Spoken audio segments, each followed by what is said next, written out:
Assalamualaikum warahmatullahi wabarakatuh.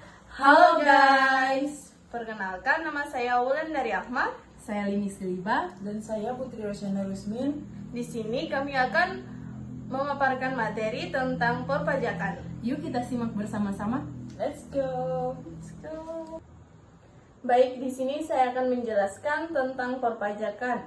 Jadi, perpajakan adalah sistem pengemutan pajak oleh pemerintah dari individu atau badan usaha untuk mendanai pengeluaran pemerintahan dalam menyediakan barang dan jasa publik.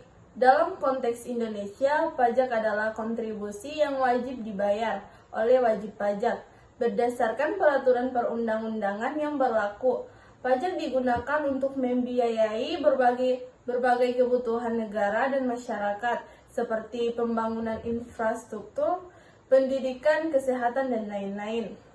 Selanjutnya yaitu jenis pajak. Pajak dibagi menjadi dua kategori utama. Yang pertama yaitu pajak langsung. Pajak yang dibayar langsung oleh wajib pajak kepada pemerintah dan tidak dapat dialihkan kepada pihak lain. Contoh, pajak penghasilan atau PPH. Pajak yang dikenakan atas penghasilan yang diperoleh oleh individu atau badan usaha, dan yang kedua yaitu pajak bumi dan bangunan atau PBB, pajak atas kepemilikan tanah dan bangunan, dan yang kedua yaitu pajak tidak langsung, pajak yang dibayar oleh konsumen atau wajib pajak kepada penjual dan kemudian disetor ke pemerintah oleh penjual. Contoh, pajak pertambahan nilai atau PPN. Pajak yang dikenakan atas transaksi jual beli barang dan jasa, pajak penjualan atas barang mewah atau PPNBM, pajak atas penjualan barang-barang mewah. Selanjutnya yaitu jenis pajak berdasarkan subjek dan objek. Yang pertama yaitu pajak penghasilan atau PPH, pajak yang dikenakan atas penghasilan yang diterima atau diperoleh oleh wajib pajak, baik individu maupun badan usaha. PPH orang pribadi, pajak yang dikenakan atas penghasilan individu, dan yang kedua yaitu PPH badan, pajak yang dikenakan atas penghasilan badan usaha. Dua, pajak pertambahan nilai atau PPN, pajak yang dikenakan atas setiap transaksi jual beli barang dan jasa di Indonesia. PPN biasanya sebesar 10% dari harga jual barang atau jasa. Yang ketiga, pajak bumi dan bangunan atau PBB, pajak yang dikenakan atas kepemilikan tanah dan bangunan yang dimiliki oleh individu atau badan usaha. Yang keempat yaitu pajak kendaraan bermotor atau PKB, pajak yang dikenakan atas kepemilikan kendaraan bermotor baik roda 2, roda 4 maupun kendaraan besar lainnya. Selanjutnya yaitu pajak penghasilan atau PPH. PPH adalah salah satu jenis pajak yang diterima oleh negara atas penghasilan yang diperoleh oleh individu atau badan usaha. Pajak ini dibedakan berdasarkan subjek pajak. Yang pertama yaitu PPH pasal 21, pajak penghasilan yang dikenakan atas penghasilan yang diterima oleh karyawan. Yang kedua yaitu PPH pasal 22, pajak penghasilan yang dikenakan atas transaksi tertentu yang dilakukan oleh perusahaan terhadap barang impor atau ekspor.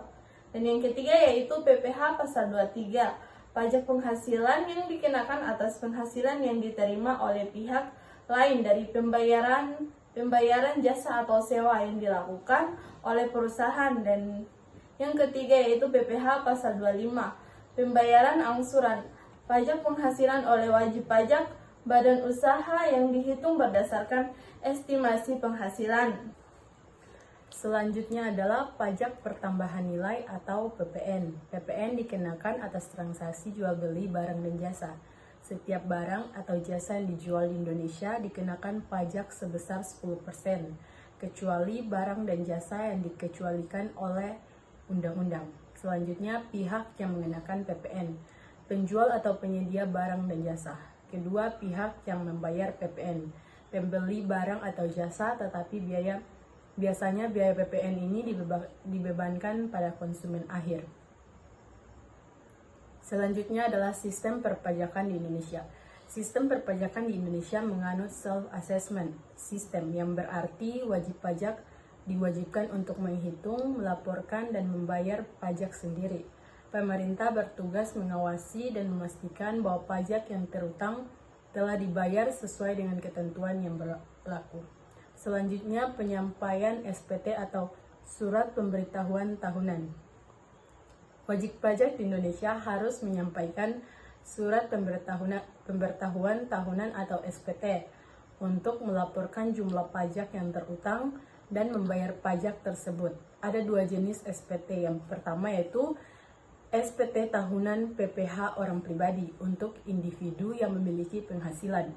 Yang kedua adalah SPT tahunan PPh badan untuk badan usaha atau perusahaan yang harus melaporkan penghasilan dan kewajiban pajaknya. Selanjutnya adalah fungsi pajak. Yang pertama, pendapatan negara. Pajak adalah sumber utama pendapatan negara untuk membiayai pengeluaran pemerintah. Dua adalah pemerataan ekonomi. Pajak digunakan untuk mendanai program-program yang membantu masyarakat miskin dan kurang mampu. Ketiga adalah stabilisasi ekonomi. Pemerintah menggunakan pajak untuk mengendalikan inflasi, mengurangi pengangguran, dan mendukung pertumbuhan ekonomi. Yang terakhir empat adalah pembiayaan infrastruktur. Pajak digunakan untuk membangun dan memelihara infrastruktur seperti jalan, jembatan, sekolah, dan rumah sakit. Yang berikut, pengawasan dan kepatuhan pajak. Pemerintah melakukan pengawasan untuk memastikan bahwa setiap wajib pajak memenuhi kewajiban perpajakannya. Pengawasan ini dilakukan oleh Direktorat Jenderal Pajak atau DJP yang memiliki kewenangan untuk melakukan pemeriksaan terhadap wajib pajak yang diduga tidak mematuhi peraturan pajak. Yang berikut, sanksi bagi wajib pajak yang tidak mematuhi peraturan pajak. Jika wajib pajak tidak memenuhi kewajiban perpajakannya, seperti tidak membayar atau terlambat membayar pajak, maka akan dikenakan sanksi berupa denda administratif atau denda yang dikenakan karena keterlambatan pembayaran atau pelaporan pajak. Yang kedua, sanksi pidana. Dalam kasus penghindaran pajak atau pemalsuan dokumen pajak dapat dikenakan sanksi pidana. Yang terakhir, kesimpulan. Perpajakan merupakan sistem yang penting dalam ekonomi negara karena berfungsi untuk menghasilkan pendapatan negara yang digunakan untuk kepentingan publik. Pajak dapat berupa pajak langsung maupun pajak tidak langsung, dan wajib pajak harus melaporkan serta membayar pajak sesuai dengan ketentuan yang berlaku. Pemerintah melakukan pengawasan dan memberikan sanksi bagi wajib pajak yang tidak mematuhi peraturan perpajakan. Baik, itu saja paparan materi yang dapat kami sampaikan pada video kali ini. Lebih dan kurangnya kami mohon maaf bila ada salah-salah kata. Billahi taufiq wal hidayah. Wassalamualaikum warahmatullahi wabarakatuh. Bye-bye!